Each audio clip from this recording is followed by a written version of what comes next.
عزیز ساتھیو، آج کی تاریخ کا اہم واقعہ کیا ہے اور آج کے دن ایسا کیا ہوا تھا جو ہمارے لیے جاننا ضروری ہے؟ ویڈیو کے آگے بڑھنے سے پہلے نئے آنے والے ساتھیوں سے بھی گزارش ہے کہ وہ چینل کو سبسکرائب کرنا مت بھولیے گا اور ساتھ ہی لگے ہوئے بیل کے نشان کو بھی ہلکا سا چھو دیجیے۔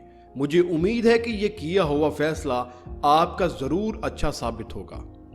عزیز ساتھیو، آج ہی کی تاریخ میں 2004 کو Bulgaria, Estonia, Latvia, لیتھونیا، Romania, Slovakia اور سلووینیا نے نیٹو میں شمولیت اختیار کی تھی۔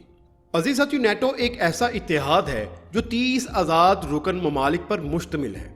نیٹو کو مغربی فوج کا اتحاد بھی کہا جاتا ہے اور اس اتحاد میں شامل ممالک ایک دوسرے کا کسی بھی مشکل صورتحال میں دفاع کرنے کے لیے ذمہ دار ہوتے ہیں۔ عزیز ساتھیو، موجودہ روس یوکرین جنگ بھی نیٹو میں شمولیت کے معاملے پر ہی شروع کی گئی تھی۔